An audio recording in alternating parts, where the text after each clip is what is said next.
Every 3 days ay nag-release siya automatic. Reset up video, 3 days at then nasa 3 days na siya. So automatic yan nag-release. Sa inyong cellphone dahil yan ang dahilan para mabilis uminit at maluman ang inyong cellphone. Napakahalaga yung cellphone natin dahil araw-araw halos nandiyan na tayo nakatambay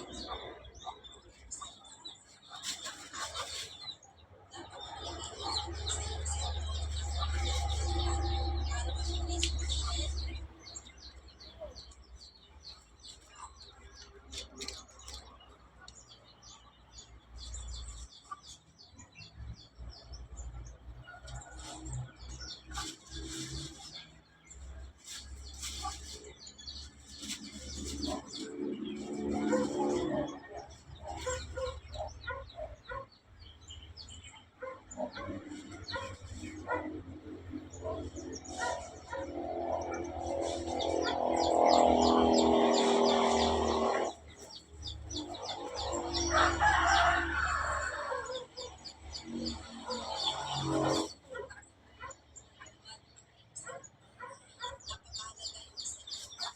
Dahil araw-araw, halos nandiyan na tayo nakatambay sa ating cellphone.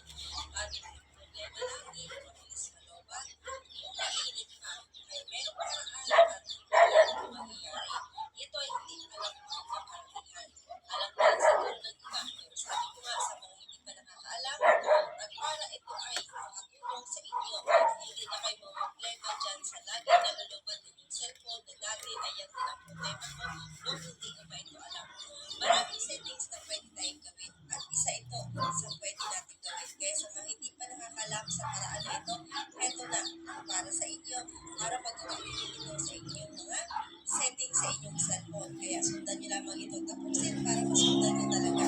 Pero bago ang lahat, mag-share naman ito pagkatapos panoorin at mag-follow ka na rin kung hindi ka pa nakafollow dahil more tips, more ideas, more kaalaman dito sa bahay ko. At ito na, sundan nyo na.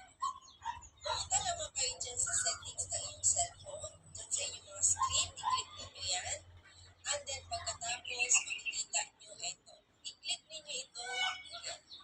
Pag na-click nyo na, ito ang inyong makikita dito. Dapat ilagay nyo muna dito sa taas sa all services. Kasi kung nasa recommended yan, ay hindi nyo ito makikita. Automatic kasi naka-recommended yan. Kapag pinuntahan natin ito. Kaya i-click nyo muna yung all services. Pag nandito yan, ay makikita nyo na dito yung devices sa baba.